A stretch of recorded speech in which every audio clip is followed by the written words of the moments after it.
for this semester. So I am Dr. Rodas Canares, the Director for Center of Digital Learning Management.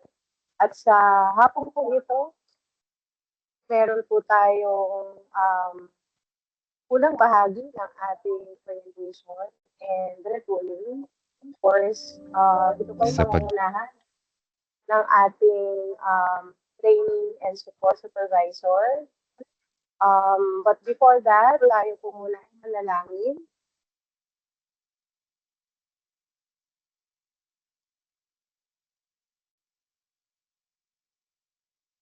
gising sa umaga, halina't purihin at pasalamatan ang ating Diyos para sa buhay at bagong pag-asa na ipinagkaloob niya sa atin. Ialay natin sa Kanya ang ating buong araw. Kaya manalangin tayo sa ngalan ng Ama at ng Anak at ng Espiritu Santo. Amen. Diyos ko, iniibig kita at sinasamba ng buong puso ko at kaluluwa. Nagpapasalamat ako sa mga biyayang ibinigay mo sa akin, lalong-lalo na ang paglalang mo sa akin. Ang biyayang ipanganak akong isang Kristiyano at ang pagbibigay mo sa akin ng bagong buhay sa araw na ito. Paglilingkuran kita ngayon at itulot mong tuparin ko ang lahat kong gawain ayon sa iyong kalooban. Punuin mo ako ng iyong mga biyaya, 10 ng aking mga mahal sa buhay.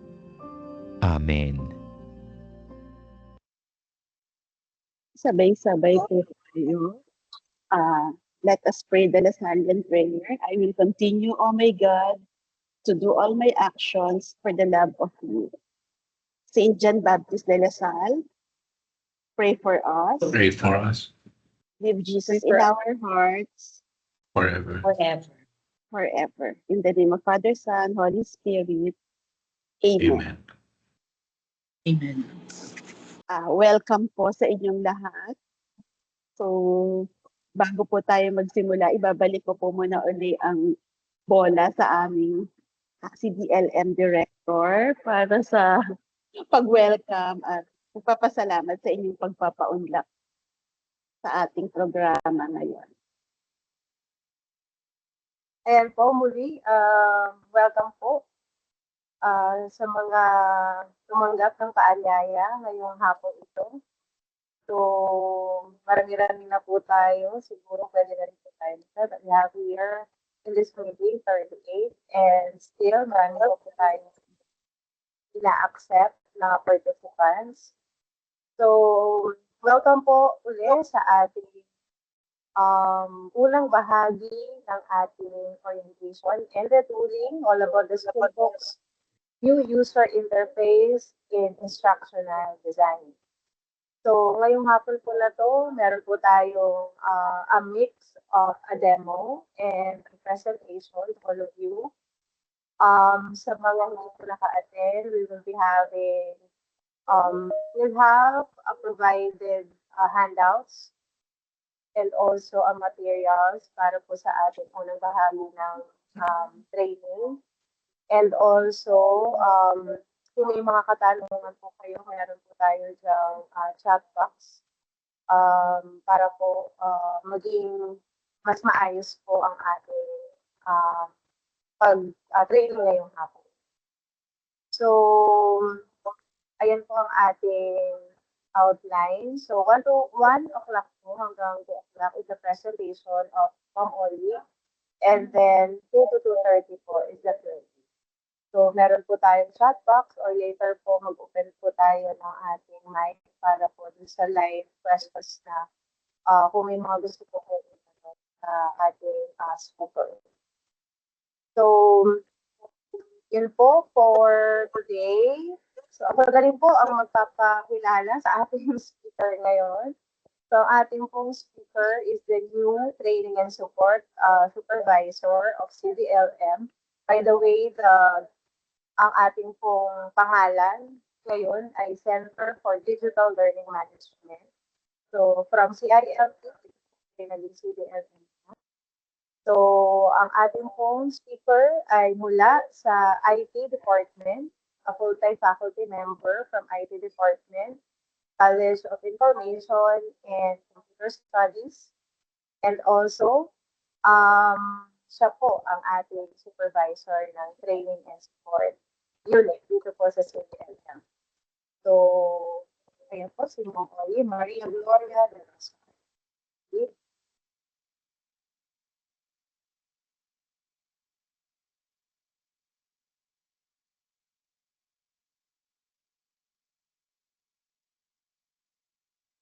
Ayan po. So, umuulan ng transition. Welcome po, magandang hapon po, and sana maging productive yung oras na i-dedicate nyo sa ating webinar, at the same time, demonstration ng functionalities ng school po. So, after po ng training, i-share din po namin sa inyo itong link ng post na to. So, ang purpose po ng document na to is to guide sa pag-customize ng lahat na courses natin na nasa school book. So, ito po yung outline of demonstration natin for today. So, merong 4 question na quiz is na pin-prepare din po. So, mga significant terms na ma-encounter natin in the demonstration, and then yung usual po na asking ng feedback after ng evaluation. So, gagawin po namin ang best namin na 30 minutes yung demonstration or 30 to 40 minutes yung demonstration. And then, lahat naman po ng sasabihin sa demonstration, nandito po yung full text nung instruction. So, andito po about the important updates. So, saan makikita yung pag-switch. So, baka lang po kasi yung mga estudyante natin, ginagamit na nila yung interface, and tayo, mga professors, nasa old pa rin. Wala naman pong problema, pero medyo fresh po kasi sa mata yung bagong UI. And at any time naman po, kung naliligaw kayo, pwede pa rin naman pong bumalik dun sa lumang interface. So, and then, before I begin the demonstration, so paano ako nagkaroon ng courses or set of classes sa dashboard ko sa school book? So, from our very own portal, buksan lang po natin yon, may bagong column. So, from dati na mamimili lang tayo kung magda-download ng Word file or XMS file na class list. So, merong new icon. So, the syncing icon. So, wag po kayo mag-alala if at first, konti pa lang yung estudyante. So, advice nyo lang po yung sa school book pag may na kayo na add na kayo ng mga estudyante na pasabihan yung mga klase na in order for them na mag-appear yung pangalan nila sa list is to visit their portal and then look for this icon after ng posting ng payment. And then, once lang naman po yan gagawin. And then, pag naman po, may timestamp kung kailan nyo kinlik yung icon. And then, wala na po, downtime. Instantly, siguro after ilang refresh lang po, mag-a-appear na sila sa school book. So, word of caution lang po, as much as possible, wag po muna nating i-rename habang ongoing yung syncing para ito kasi yung hahanapin ng mga mag-a-add dun sa system. So, pwede rin naman po siya i-rename, pero for yung period ng adding and dropping enrollment, as is lang po muna natin. So, based on special term, okay naman po ito na try namin na yung mga estudyante sila na yung nagsisync para ma-include sila sa list. Okay? So, switch na po ako sa ano. So, mahaba po itong sway post na to. Kung magre-rely tayo sa size ng scroll bar, ayan po, ibig sabihin, maraming page, pero kaya lang naman po dumami yung page is dahil gusto nga po namin na mahanap nyo or meron kayong guide screen para sa features na gusto nyong makita or i-edit. So, eto po, scroll lang po kayo until sa dulo, and if, ano ba yon? Lahat na ginawa nyo and hindi nyo makita dito, ayan, feel free to send us a message. So, meron na pong bukod na email address ang training team, and eto na po yung dating CIL na email address. So, eto po yung dulo ng SharePoint. So, later po, bukod sa recording, magiging available din po ito para sa inyo. Okay, so start ko na po yung pag-switch sa school book. Okay. Gusto ko lang po simulan sa yung pagiging fangirl ko na pati mga director ng mga sikat na movie, Tagalog movies na ang sabi ni Direk Cathy Sampana nung favorite pa nila na venue to ng Lasal or siguro sa mga interview na the best acting is no acting. Pero sa teaching, hindi naman po natin pwedeng sabihin na the best teacher do not teaches at all. So siguro lang po the best teacher is skillful, informed, and deeply engaged even if it appears effortless. And tayo sa teaching natin or sa pag-modify natin ng course, sa pag-customize natin ng mga courses, siguro bukod sa guidance ng CBL, so i-assume na lang din natin na wala namang magmo-monitor. This is between teachers and students. Tapos, ano ba yung essential? Ano ba yung kailangan ng mga estudyante? At aminin mo para sa online counterpart ng in-person and on-site meeting natin. Okay? So, simulan ko po kayong pakitaan ng sample. So, ano naman po, this is not to say na perfect po yung score ko sa monitoring. So, may mga nalilimutan din kaming small details and kung ano po yung score namin, okay, so later next time, next semester, I will do my best. So, may room for improvement pa. Pero ito naman pong ipapakita ko sa inyo is part ng mga hinahanap, okay, dun sa monitoring. Okay. So, by default po, okay, pag bumalik ako dun sa previous window, at any rate po, kung may question kayo, bukas na ba yung chat box? Or nawala talaga yung chat box? Sabi nila wala.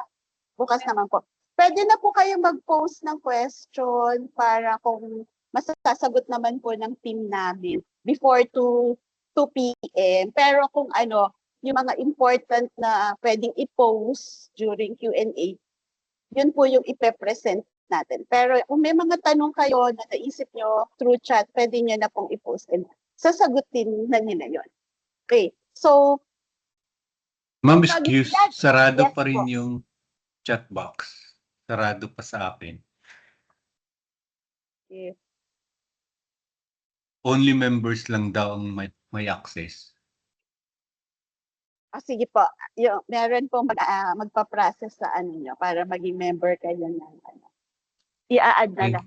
Okay. Thank you. Thank you din po, sir, for saying that. Okay. So, pag nag-log on tayo using our M365 account, so the dashboard, okay, welcome us with this picture. So, yung image ng Rotonda with St. John Baptist de La Salle. And then, yung pinaka-core is yung list na classes. Ito po. So, kung ilan yung nasa faculty loading natin, ilan yung inassign sa atin ng department na makikita sa portal, and yun yung isi-sync natin. So, yung pag-synchronize naman po, may access sa department secretary, faculty, and students. Okay. Tapos, meron po ako ditong sample class na nilagyan ko na po na module. So, from a main dashboard, ngayon po, lilipat ako sa specific class dashboard. So, Hello, Jula. Wednesday pa. Wednesday. How about Wednesday ng 1 o'clock? okay. Tapos po, eto. So, from dashboard, pwede po tayo pumili ng first course or first block na gusto nating i-customize. Okay. So, bago tayo mag-demonstrate, pakita ko lang po yung kailangan nating makita. So, by default, nasa modules po pag nag-open tayo ng course. Pero at any given time, pwede nyo pong piliin ng dashboard, news, or calendar para sa first screen na makikita nyo. Okay? So, tapos dito po, may nagre-raise po ng head. Yes, Doc Ruby. Ma'am Oyi, kasi nag-try akong mag-open ng SB ko. So, yung lumang interface pa, paano ba lumipat dyan? Dito ma'am, sa profile nyo, pag try the new IU. Okay po, thank you. Si IU. Si IU. Tawad. Kaka-golden ko. Okay. Ayan po. Tapos, yun, pagbabalik, dito lang po. Okay po. Thank you, Din Ruby. Ayan po. Tapos, so, kahit modules po yung unang nag-appear, so may choice pa rin kayo later. So, from a main dashboard, meron din pong separate dashboard na exclusive lang for the class.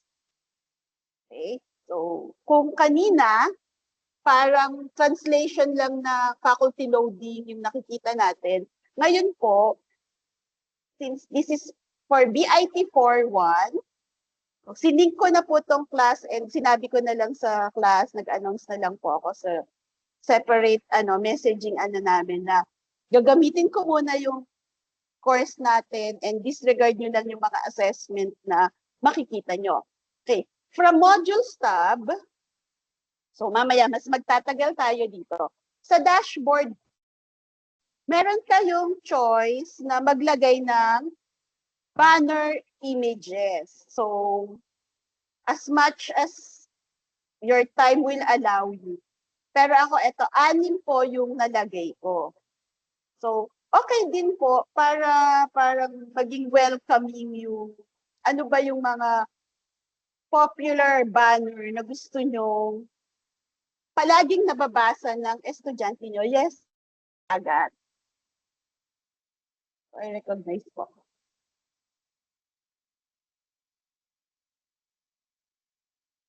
Okay na. By mistake lang. Tapos, pag gusto nyo pong maglagay nito, dito lang po. Ay, ma'am. Yes po. Go, sir. Sorry po, hinanap ko pa yung yung mic on button.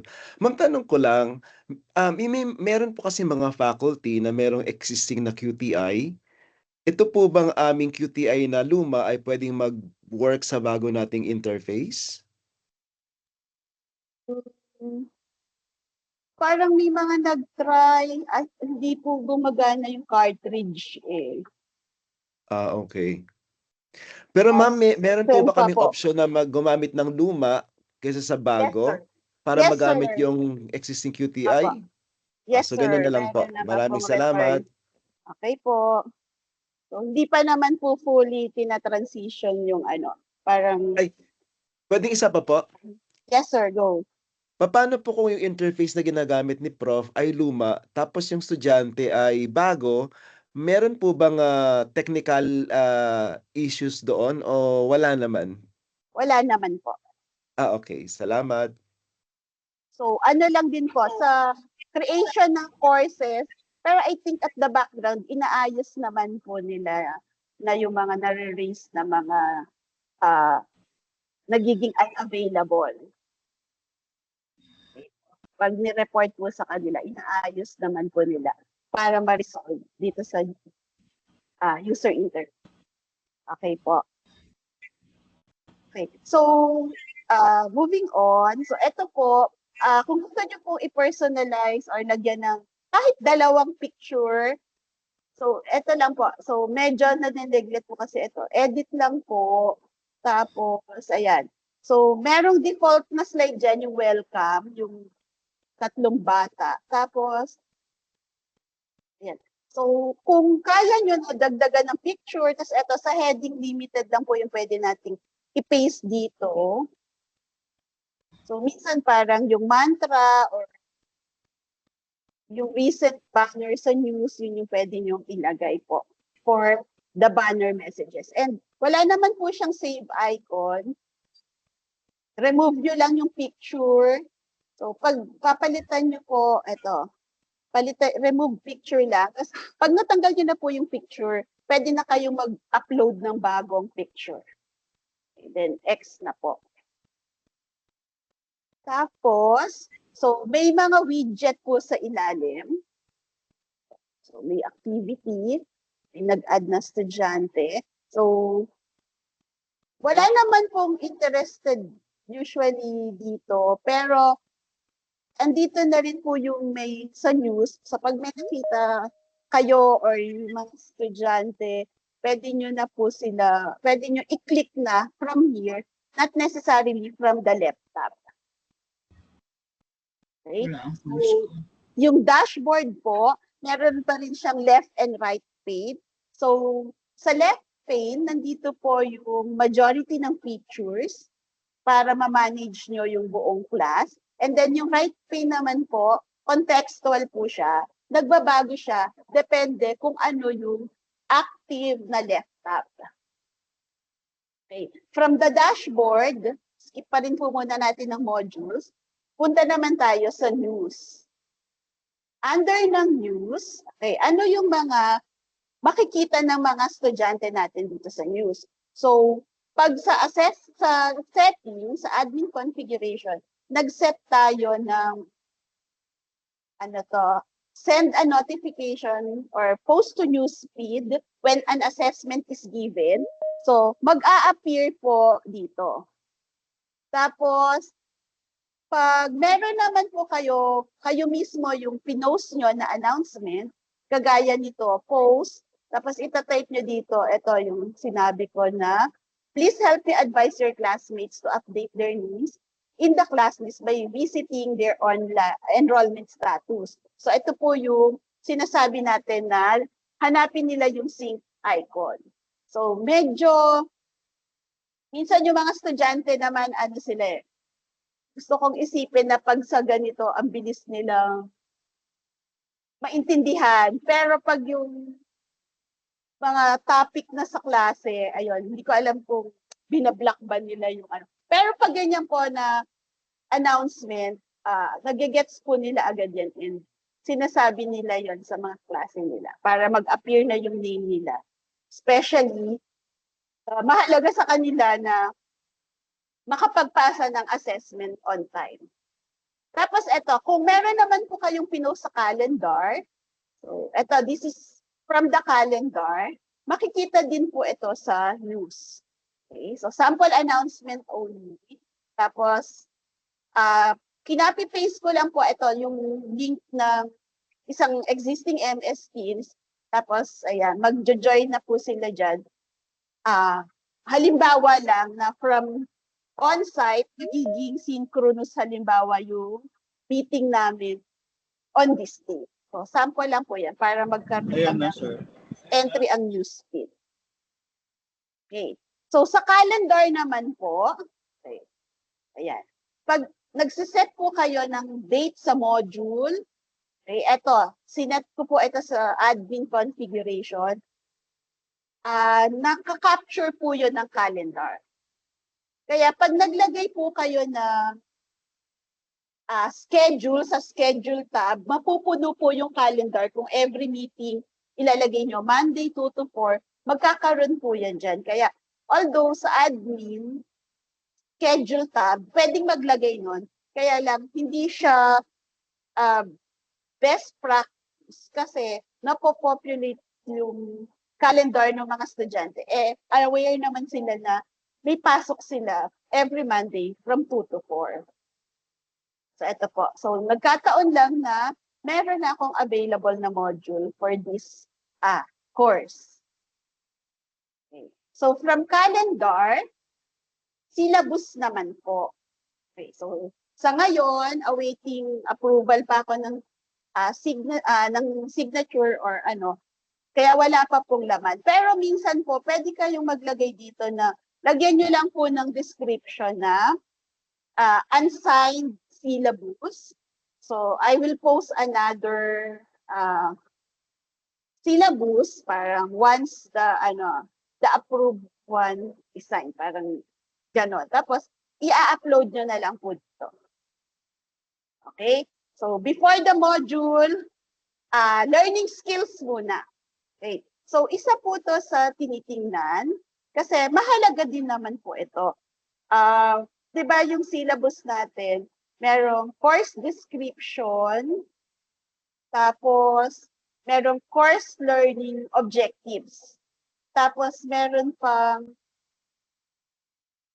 TLO, topic learning, TLO tsaka CLO, di po ba? So, yung CLO, pwede nyo po siyang i-indicate dito. And kapag wala pa, so ito, nagkataon na meron, tapos lahat ng modules na i-associate nyo sa skills na to, ayan, nabibilang po ng LMS. And Tatawagan then, po kayo para makapasok kayo, ha?